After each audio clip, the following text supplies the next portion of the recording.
Hey, welcome into the Next Level Podcast. I'm Nick Tate. I'm Joe Caldero. And guys, hey, we got a great list of things we're going to talk about today. We're going to go over the whole Don Lemon situation at St. Paul's Church. We're not going to get too much into the political situation. We're just going to kind of go over what the legality of it is and pretty much kind of state the facts. Our direction with that really is we want to kind of see where the lines are blurred between each individual's rights. Yeah. And respect for other people's boundaries. Exactly. We're going to talk about the podcast, the TV boom. If you guys haven't noticed on Netflix, they've actually got a section now where back in October, they had a bunch of podcasts that were nominated as one is Dax Shepard, Call Her Daddy, Good Hang, Amy Poehler, Smartless. All these are going to be nominated actually for eligible for Emmys. And we're going to kind of go over that as well. And Global Globes. So also we're going to talk about the in and out cultures of 2026. And we're going to talk about AI automation and the abundance mindset for 2026. And then we got one that Joe really wanted to jump in today on, and it's the oil sector and cryptocurrency. Yeah. So let's kind of watch this video real quick. We're going to pull it up. It's going to be just kind of how Don Lemon was in the church. And then we're going to kind of break it down. You guys get in the comments there. Kind of give us your opinion. Let us know what you think about it. And here it is. We're here to worship Jesus because that's the hope of these cities. That's the hope of the world is Jesus Christ. I'm going to be very respectful. Please don't push me though. We're here to worship Jesus. Yes. That's why we're here. Yeah. Okay. That's why we're here. Okay. That's what we're about. Don't you think Jesus would be understanding we're about and love these folks? We're about spreading the love of Jesus. But did you try to talk to them as a Christian? No one is willing to talk. Minnesota's Attorney General says protesters who stormed that church. Guys, it's going to kind of give you a breakdown of the FACE Act, because that's where everybody's kind of, what direction everybody's going, stating that Don Lemon did actually violate the FACE Act. The FACE Act itself is called the Freedom of Access Clinic Entrances Act. It does apply to places of worship, but it was originally designed for the escalating violence at abortion providers in 1994. The act makes it a federal crime to use force, threat of force, or physical obstruction to intentionally injure, intimidate, or interfere with someone obtaining or providing health services. It also applies to the First Amendment right to religious freedom. In the guidelines that we've kind of looked at, the word intrusion is kind of where this line crosses.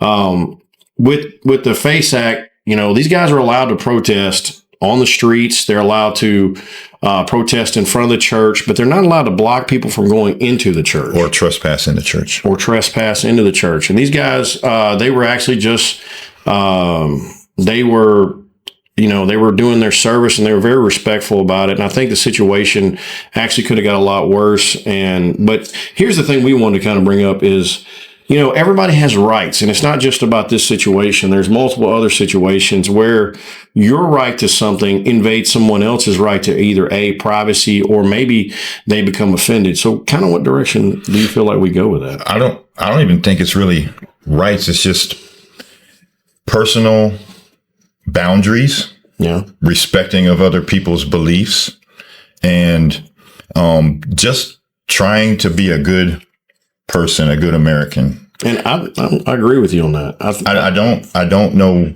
what happened in our culture that made everybody a victim or everybody so angry. But we do live in the greatest country on the planet. Yeah. We all have freedoms. We all have ways that we feel like we're being done wrong in different ways. Maybe it's at work, maybe it's at home, maybe it's in society. But we have the ability to change all that for ourselves. Right. And there's a lot of other people in other countries that don't have that ability. Right. They're held under the thumb of a dictator or something like that. There may be economic issues, third world country, stuff like that. We have opportunities in this country that other countries would wish to have. People have their beliefs here, or just being who they are in other countries would cause them harm.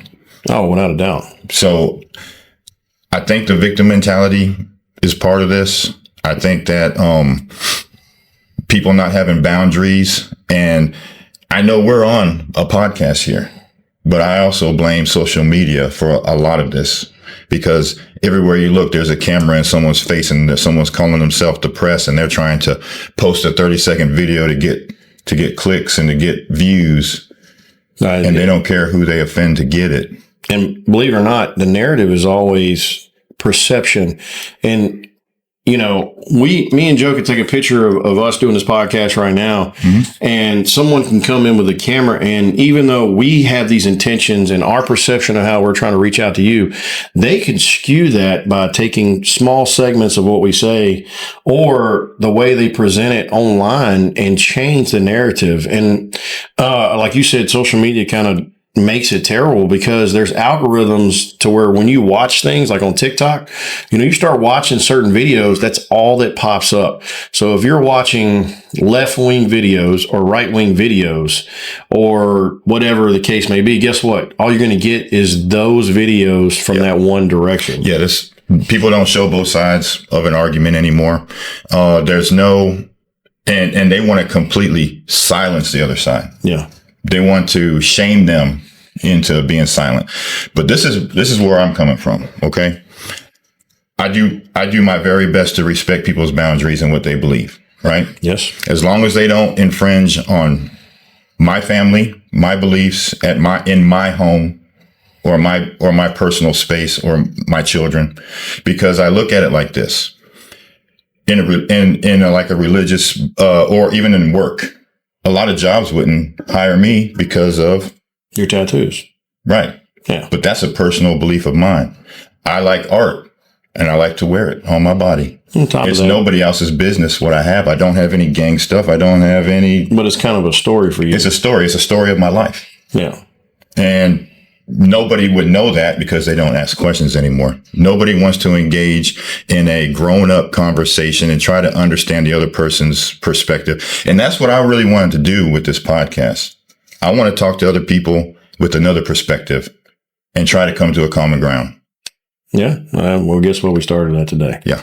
So out there, guys, you know, whatever you got, you know, you maybe want to put in a little comment. You want to talk about, you know, how you feel about everything. Maybe you want to kind of have a situation you want to list where you feel like your rights were infringed by someone else, or maybe, you know, you just have a different perspective. Go ahead and put it down there in the comments for us and let us know what you think.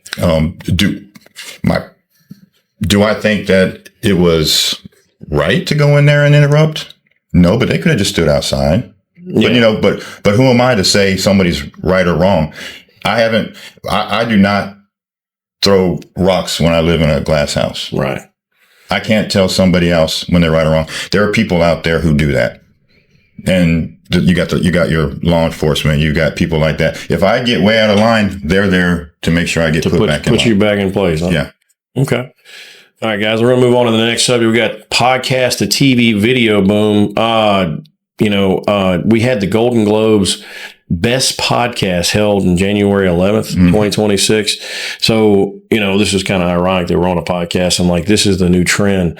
But believe it or not, people are watching more of YouTube now than they are anything. So, well, most people, you know, because, and this is just how I feel personally, you know, with TikTok. I mean, 8-second views. That's pretty much what our train of thought has gone to.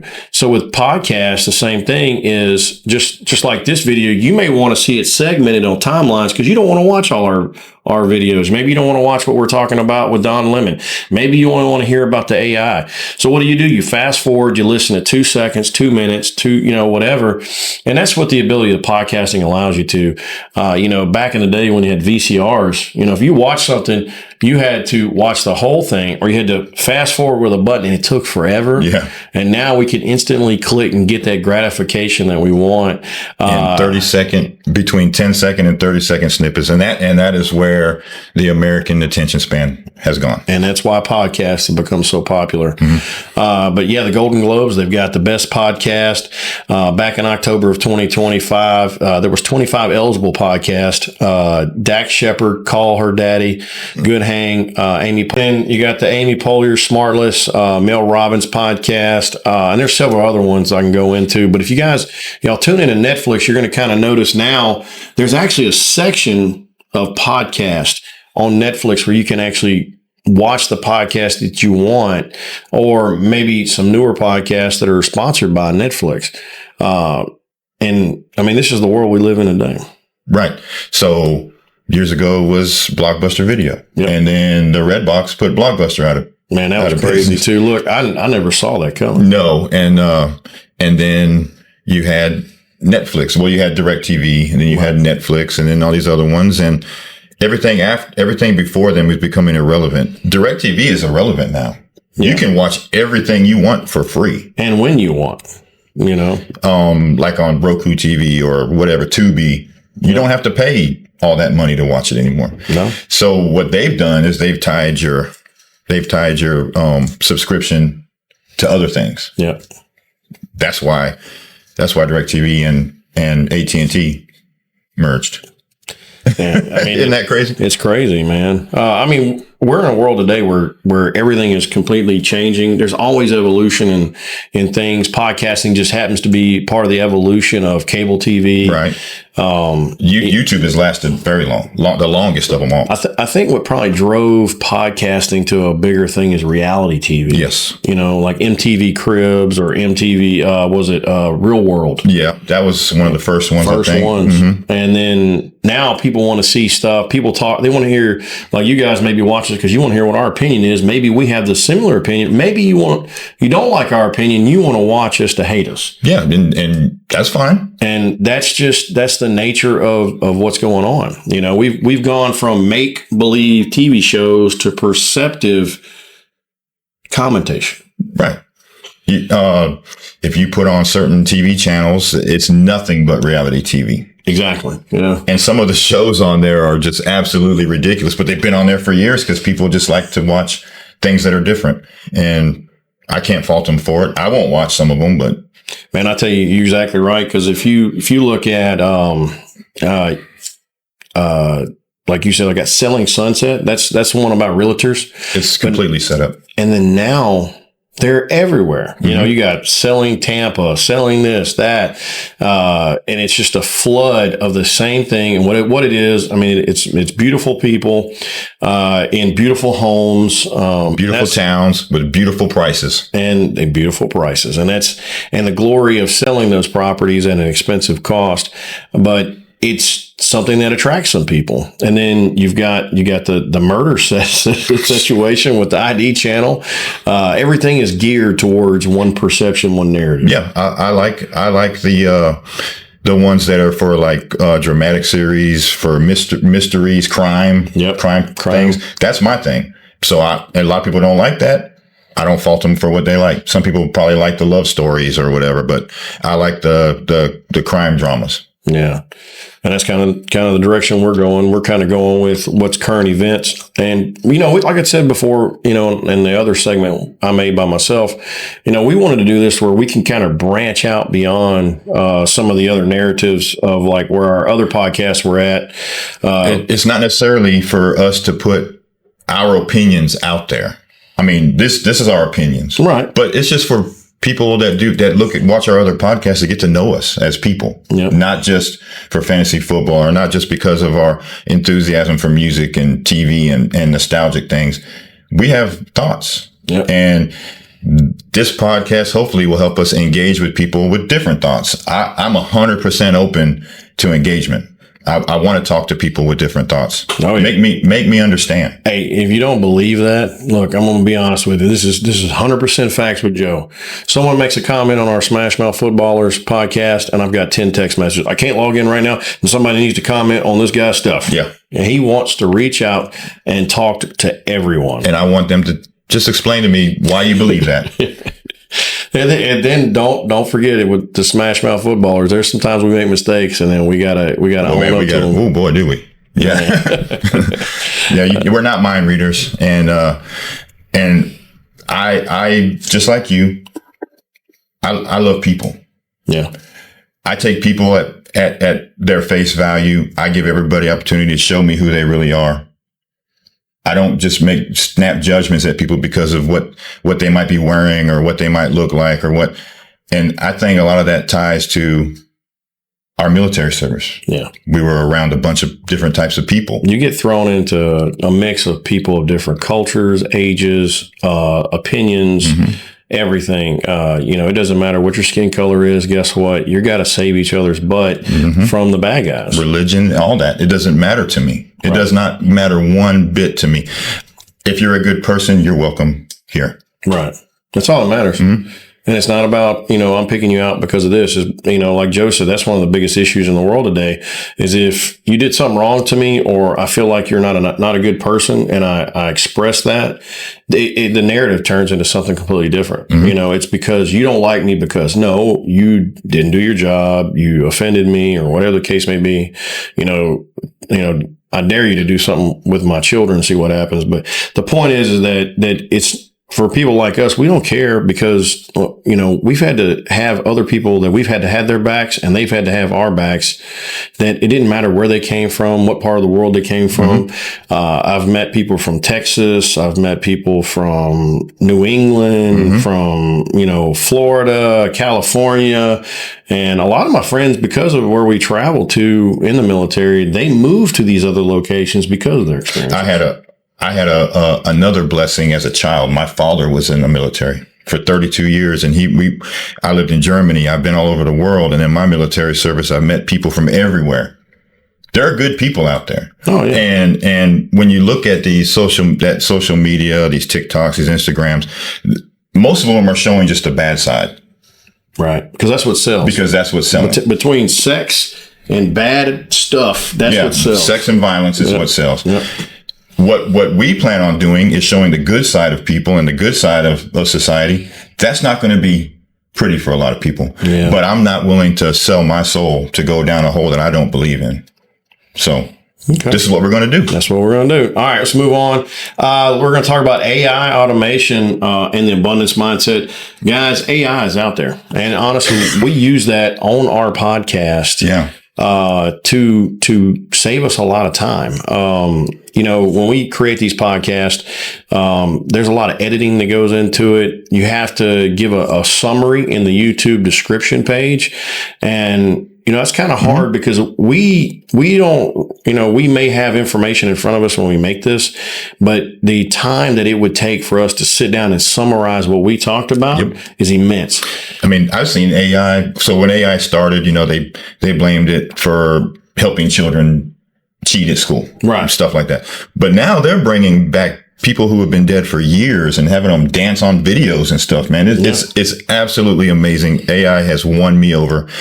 You do a great job with the editing on all of our stuff that I couldn't do because AI to me is still new. Right. You've dove completely headfirst into it. Well, I had to because I felt like we had to get to the next level. And then at the same time, we have a time constraint on our fantasy football one. I use a program called Note GPT. And once I'll do the same thing with this video. I'll put it in that program and it will read and summarize our video, give us timestamps in which we talked about certain subjects within seconds. Yeah. And that's something that would take hours. And it actually helps you. It keeps you proficient in the way you talk, in the way you speak, the way you write. There's so many advantages to it. And there's a lot of comedic stuff to it too, because there's a guy at work. He put a picture of himself on Facebook and it looks like he's been lifting weights for 3 years and eating the right food. And he looks nothing like that. Right. So I was like, I made fun of him the other day. I was like, bro, you do not look like that. Yeah. It makes his arms look this big and veiny. This big. Yeah. And I've seen several people do that lately. Yeah. I guess people are just trying to be something they're not, but do your thing, man. I think it was more for him, for funsies.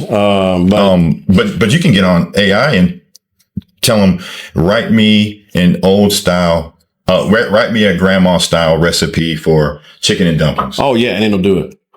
Within a second. It will tell you what you need, what temperature to cook at, how long to cook it at. And it'll explain why it's a grandma's recipe. Exactly. And then same thing, you can put in anything like how to build a chair or how to build a bed or how to do this. And it will give you what to buy. It'll give you a shopping list, how to cut it, tell you what to do with it. So it has its good qualities, which far outweigh the bad qualities, but people will focus on the bad. Yeah, because I'm sure there's plenty of people out there using it for devious stuff. Yeah, I'm sure. I'm not really sure, how you could do that, but the direction, that you can use this it's endless. I mean, you look at what Elon Musk is doing currently. He's using AI into building a different future in AI robotics. If you haven't looked in that, he's trying to create actual like maids for your house that will come. It looks like a person almost not. I mean, if you've actually got online, look some of the videos of these new robots he's coming out with, man, they can cook for you, clean for you. And he's trying to make this a big thing for like everyone. Carry on a conversation with you. Yeah. And I think that's actually going to go down a bad road. I do too. Because I believe, if you start having conversations with AI, you're going to end up. You're not going to engage with people. Engaging with people. Exactly. And it's already started. I'm 52 years old. Mm-hmm. Okay. So Atari was my big thing. And I would sit in my room and not go outside with my friends to play Atari some days. Mm-hmm. And then Nintendo came. I was older. But when the video games got to be so elaborate, it was like playing a movie or playing a real life situation. They don't go outside no more. They didn't go outside no more. And so people don't engage. And I think that's part of the problem with the downfall of our society that's happening right now. Because like social media is one big issue. Like if you go to a local bar or go out to eat or whatever, you see two people talking, like me and you'll be sitting next to each other and we'll be on our phones, and then I'll send you an emoji and you'll laugh. And I'll be sitting right here. And you'll be sitting right there versus actually talking. Yeah. So I don't know how to do it. I don't know if I'm right. This is my personal opinion. The people should take time out, at least to engage with their loved ones for a couple hours a day. Oh yeah. Without a phone, without a TV on. Video games is terrible too, because now video games are online. So violent. And violence is another big issue. But the thing is people are making friends across the world. And there's nothing wrong with that. But now those are the people that your friends or those guys online. That's who your friend is. And you're not talking to these people in real life. And you really don't even know if that's a real person. And you're a 13-year-old boy thinking you're talking to a 13-year-old boy somewhere else, and it's actually a 40-year-old man. And he's trying to coax you into some stuff that you don't want to do. And I'm not saying it always happens like that, but for something like that, one time is too many. And one time is too many. I agree with you on that. But I'm gonna be honest with you. One of the things that this really applies to is business. I'm gonna have to quote Pat Bet David. Look, That's your guy. Yeah, I know. About 3 years ago, I was watching one of his podcasts, and he was talking about AI, and he said for businesses, it's either get on board or get run over. And believe it or not, that is a 100% fact in every business, because AI it speeds up the process so fast that they're putting out a quality product 10 times faster than you can by yourself. If I were to take this video, summarize it, and do all the things that it needs to be done to be put on YouTube properly, it would take me either all day or several days. And then the editing process as well, as far as to do all the graphics and stuff like that, versus I can probably do these videos in 30 minutes to an hour. And the shorts, that's another thing we do we get our shorts offline. We actually use another AI program in which we put the whole video in, and it goes, these are the things most people are looking to listen to. And then we get to we can still change some of those things, but it actually formats it for us, and it does it like that. It's amazing. It's absolutely amazing. So, Pat David, you brought him up. Okay. Isn't he the same guy who said if you're not a millionaire, that's your own fault because you're lazy or something? He may have said something similar. Like he does have that mindset. Yeah, he does. Or no, that was the guy. Used to be a real estate agent in Lafayette, and he lives in Miami now. What's his name? Oh man, I can't remember his name. You're talking about he's got white hair. I know exactly what you're talking about. Man, I can't remember. It'll come to me. We'll probably say it here in just a couple seconds. Grant Cardone. Yep, that's who that was. That's who that was. All right, guys. We're going to move on. We got in versus out and cultural shifts of 2026 vibes. You're not going to believe this. I know I said something to Joe earlier. Some of the new popular in things is for younger people is Optimism, maxing it out by making your bed. lifting heavy till failure, cold showers, religion is back in, patriotism is back in, using cash is back in, generous tipping, home cooked meals, tucked in t-shirts, lifestyle aesthetics, red meat, bourbon. So being wholesome and being a patriot is back in. That's apparently the back end thing. And then some of the outs is it's going to be like vaping. They call brain rot. Brain rot. Yeah, that sounds bad. Yeah, that's most of that. The I would think that would TikTok be induced by negativity. Baggy low rise is out. Clean classic aesthetic dyeing is out. Backwards hats is out. Low rise jeans, mini dresses are out. So basically, like you were saying, let's see, bed rotting. I was basically laying in bed all day. Doom scrolling. That's when you sit on your TikTok or your Facebook, and this is all you do never stop. all day long. You ever seen people that sit there for hours? And if you get around people that do that for hours, it drives you absolutely insane. And I'm a victim of it. I've done it before, and I've actually sat there and go, I got to get the hell out. I got to stop. Yeah, I got to get up. I got to stop. Yeah. I was at a doctor's office yesterday, and I sat there for 40 minutes, and I would say every younger person, 30 and lower, that's what they were doing. Yep. And then you had the older people, and guess what they were doing? Talking to each other. Yeah. One guy was talking to another man about his hat. He was a Vietnam vet. So I got up and shook his hand because, I respect that. I don't. That's when you tell somebody, thank you for your service. Yeah. Yeah. Even if you don't understand it, you gotta remember these guys put their lives on the line. I think that is one of the biggest issues in today's society with freedom.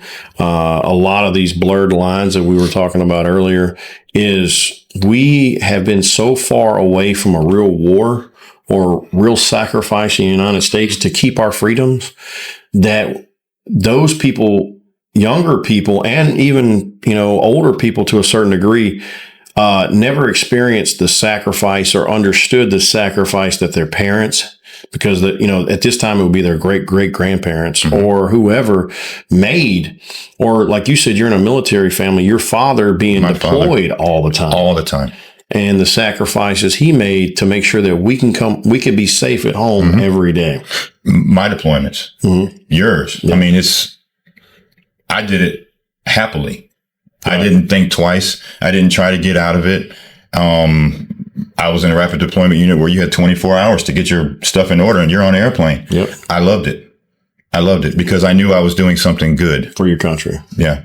And my father respected it because he was a military soldier. So since 9/11, patriotism has kind of waned off. Oh, very, very, very much. And, it runs in cycles. Yeah. It runs in cycles. It's coming back. Something is going to happen. And I really do think it's going to be based off of all this social media, all the negativity, all the bad stuff that people are watching. They're going to get tired of it. I think that's the direction. This is why the wholesomeness is, they're saying going into 2026 is a more positive thing, is because after a while, it's just like it's done waned on you. Yeah. I mean, why am I in Louisiana worried about what's going on in New York? Right. They have to, that's their beliefs. That's their life. That's how they live up there. I'm only worried about what's going on here. Well, I'll tell you one of the things I tell a lot of people, and I come across this often. They'll be having a conversation on a comment page below an article or whatever, and they'll be arguing with someone, like you said, in New York, California. I mean, it could be 3 miles down the road. One of the biggest issues with that is I understand you want to get your opinion heard. And a lot of that is why people do this. But how many people's lives do you really change by doing that? Nothing. Honestly, most of these arguments start off with, I believe this and I believe this, and then look how I made them feel, and nothing really happened. Damn your beliefs. Yeah. And nothing really happened. All it is you spent 30 minutes on your phone, doing either trying to preach what you believe or to anger somebody. Or exactly. But what did you do as you were angering them? You angered yourself too. Yep. And it's not worth it. What's wrong with saying, I hope everything turns out well for you? Yeah.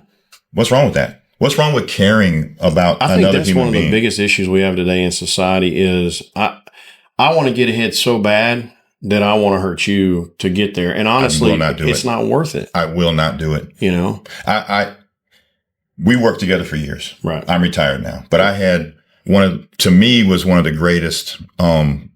He was my mentor, and a lot of people didn't like him because he was a straight politician, but he had a belief, and he made his belief known.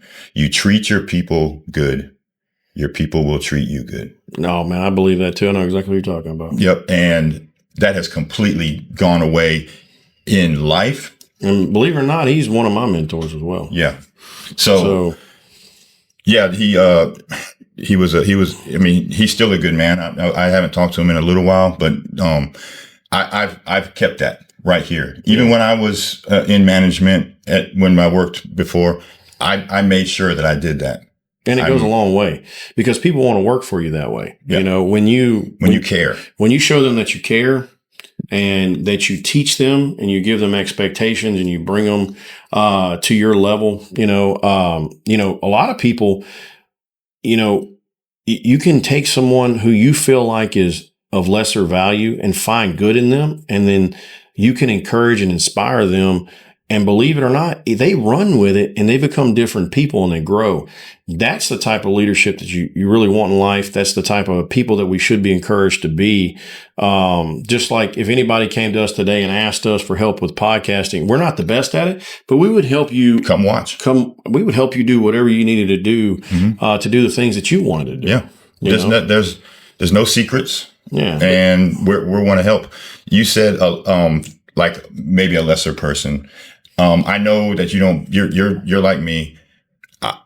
People would believe they're a lesser person in themselves before I would believe they're a lesser person. Exactly. Because I would try to find something in them to build on. I've seen a lot of people change through good leadership. I've seen them become leaders in their own right. Yeah. I've seen them grow in different areas of everything in between their life, their job. Inspiration goes a long way, and it starts with kindness. Yeah, but I think that's how you started. I can't sit here and say that I've done everything the right way. I've given up on people too. After a long time, there's a point where they're not trying to help themselves, and you just have to move on. Yep. And believe it or not, that's a lot to do with, there's 1,000 different aspects, but if you look at someone with a lot of bad habits, my brother has gone through a lot with alcoholism. And there was a point in which I was always going to try to be there for him. And the one thing I think, and I haven't really talked to him about it, but I believe this, is that he got to a point he wanted to help himself. Right. And that, like I said, sometimes you have to let people learn the hard way. And I know your brother. Yeah. One of the nicest people that I've ever met. He really, really cares. And he's very soft-spoken, man. Yeah. And I like him. He's a good dude. Guy. But anyway, so all those things are in. That's the new thing. And like me and Joe have been talking about, you're kind of getting away from all the short-term negative impact stuff. Apparently, the world itself is doomed to. Maybe reality TV will go away. Oh man, I'm not a big fan. I'm not either. Because they call it reality TV, but a lot of it is scripted. Yeah, exactly, and it is. Yeah. I think something like the Real World, the first episodes weren't so scripted because you've seen some stuff. You were like, I don't remember which one it was. I remember a guy getting hit by a door when he was running or something crazy. They probably redid it 15 times to get it right. Yeah, But I was watching one. I was watching one for 3 seasons, man, is it called Alive or something like that, where they put you on an island somewhere and you got to make it for as long, you got to beat everybody else. You got to last the longest. Okay. And it says it's real, but you got to wonder, man, when that camera cuts off, are they dropping food to those? You got to wonder. And it puts that doubt in your mind, and I don't need it. I'll tell you the one thing, and everybody is in question: is the NFL scripted? Do not get me down that rabbit hole. Man, there's days where we're like, there's no way. There's no way. There's no way. There's no way. But so I guess in all for this subject here, I'm glad to see that things are turning in a positive direction. I am too, believe it or not. And nobody can say that that's not a positive direction. Nobody can say that we're wrong for saying that's a positive direction. No. To be wholesome, to be caring, to want to be clean cut and look the part. Nothing's wrong with that. Yeah. So, all right, move on, guys. We've got our last subject, and this is one of Joe's. Joe brought this up to me yesterday. We're going to play a little video real quick, but we're going to go down the rabbit hole of oil, energy sector, and cryptocurrency. So we're going to play this video. Joe sent this to me just a little while ago. We only have 13 fucking days until Donald Trump makes millionaires overnight. Make sure you watch till the end and save this video in case it ever gets taken down by TikTok. That is because Donald Trump and Larry Fink, the CEO of BlackRock, is planning on tokenizing oil in 2026. So the second that oil gets tokenized, we're talking about billions of dollars being invested into this sector. Now, obviously, I'm curious, so I wondered and I checked BlackRock's portfolio and I see that they added the United States Oil Reserve to their portfolio. Naturally, I found out that the coin is sitting at a $7.7 million market cap. Let's please not fucking forget that the last time Trump launched the coin, it had over 525 millionaires overnight. And this was the deal breaker for me. I see that the #1 wallet is Trump Team. So that instantly made me put a bag into it. And if you check their X account, you see that something is planned for February 1st. Okay. So, sorry about the language, guys. Yeah, but what makes this so interesting for you? So years ago, I tried to jump on the Bitcoin thing before it was anything, right? And I think it was like $1,700 when I tried to get in, $1,700 when I tried to get in, and now it's at 90,000. I'd be living in some lavish mansion where I park my car in the garage is in my living room by the time I get up there, Yeah. And everybody should aspire to have something like that they can build on, and you can be proud of it. Right. And this might be a ground level of that. It might be. Right. We have to do more research. This is brand new. It's supposedly. We don't give financial advice, by the way. No, we do not. This is interesting to me because if I can get into this on the ground level in the beginning of February, $USOR token will emerge. Yeah. And it's like oil, almost like oil royalties. It's energy markets following the upheaval in Venezuela. It's Larry Fink is the one who says it's a wave coming. It's an asset tokenization. And I don't see why I wouldn't put what I can put into it and see what it grows into. I mean, look, check this out, guys. This is going to start off, this token, regardless if it goes anywhere, it's going to probably start off at either cents or dollars, and maybe less than you really believe it is. And all you got to do is invest a little bit of what you feel comfortable. You're comfortable with. And it's not this. You don't have to do it in this. No. Any kind of investment in life goes a long way. You can even get with companies that will take your money invested in numerous things. Right. And move it around for you. Like if you military vets out there, look at USA, they will do it for you. Yep. And for me on this is I'm just looking for something to get in at the bottom floor. I did it with NVIDIA. And I sold it. Yeah. And right now, I sold it a couple years ago. I shouldn't have done that. The Taiwan semiconductors, I had it. I sold it. I'm too quick on the selling. And I should have kept it. You're good at keeping hold of, especially coins. So I'm going to tell you one that I got into, and this is XRP. XRP was illegal. All right. And I actually created an account in Great Britain and bought XRP at 50 cents while it was still under lawsuit. And I forgot about it. No lie. I bought probably $500 worth. I forgot all about it. And then 2 Christmases ago, I look and read the newspaper and XRP is at $3 and some change. I made almost $8,000. Yeah. That's like, what was that? The GameStop thing. That's almost like that. Yeah. I put money into it. What was it in 2019, 2020 or something like that? And by the end of the workday, by the end of 8 hours, I had gained $3,000. Yep. But of course, I panicked and sold it and bought Christmas that year with it. So it's just I gotta not be so quick on the draw. And there's a lot of losses. Believe it or not, with wins, it goes like this: loss, loss, loss, loss, big win, loss, loss, loss, loss, loss, big win, and that's how all investment goes. And you got to learn to take your losses with your wins. Again, like I said, this isn't financial advice or anything like that. This is just something I'm interested in. But he's really interested in this because the oil sector is really hot right now, and they're looking to tie that to a token. And there's a possibility that, you know, this has some kind of implications that go on in the future. And when BlackRock's involved, a multi-trillion-dollar company, I'm gonna tell you something. They don't fail. It's one of those things you watch and you go, if they're buying it, I buy it. Yeah. You know they're directly involved in it. Yeah. So I mean, they do a lot of things that I don't agree with, but when it comes to making my money, you got to do what you got to do. On the oil sector, I'm okay with it. I'm gonna tell you my Bitcoin story, and it drives me nuts. So let me go back to my brother. Okay. My brother and his friend Nick Hansen. They had created a mining rig years ago. Wow. When the token was $80 a piece. Man. Bitcoin. Wow. Okay. And they were selling them for $80 a piece. Every week they were getting a Bitcoin off this mining rig. And you got to ask my brother next time you see him. Yeah. Because I always ask him why he stopped, because he sure would be. Well, he'd have his own island by now. I remember where I was when he came to me and he said, look, hey, buy this, do this, da, da, da, da, da. And of course, what happened was they had spent so much money. Again, if you know anything about Bitcoin, the energy that it took to cool everything and to run everything like they did, they weren't getting anywhere at $80 a token, and they were dumping so much money into it, they ended up scrapping the project. Wow. And I want to tell you that was in 2006, maybe a little earlier. I can't remember the date, but I remember where I was.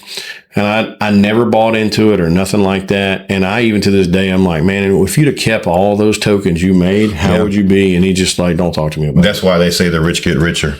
Yep. Because the average person cannot sustain it for a long period. He would have had to sustain that for 7 or 8 years. Yeah. Taking a loss all the time. All the time. And eventually it would have came out. Eventually he would have owned an island somewhere in the Bahamas or something. Friends, yeah. So yeah, that would have been great. But yeah, this is a great direction, guys. I mean, you're looking at oil and gas right now. It's just it's what everybody's wanting. It's the big hot topic out there in the world. Oil has always been like gold. They call it black gold. You know. And you're always going to need it. Believe it or not, it doesn't matter how electric we go. There's always going to be a need for oil. Everything that you have, petroleum is in those items. Our cell phone cases, the stands, the plastic on this microphone, everything. Your lipstick and chapstick actually has petroleum in it. And it helps keep it in that consistency that it's in. My skincare products. There you go. So oil is always going to be a need and a necessity. When there's an asset that's going to go public and nobody's talking about it, I'm interested in it. Well, we'll talk about it on another one. You guess who's about to go public? SpaceX. Time for me to start saving some money. All right. So other than that, you got anything else, Joe? No, but so on that SpaceX thing, why would you not get involved with a guy who is a self-made multi-billionaire? He's almost a trillionaire. Yeah. Everybody's waiting for him to cap out. Make me a thousandaire. I'm cool. That's it. Okay. So, but yeah, if you guys want to study in that, I just happened to look at it last night, and it was talking about SpaceX going public at some point here in the near future. Man, we need to talk about that. So yeah, we'll dig into that on the next episode. But until then, that's it. That's it, man. I'm Nick Tate. And Joe Caldero. And we're out.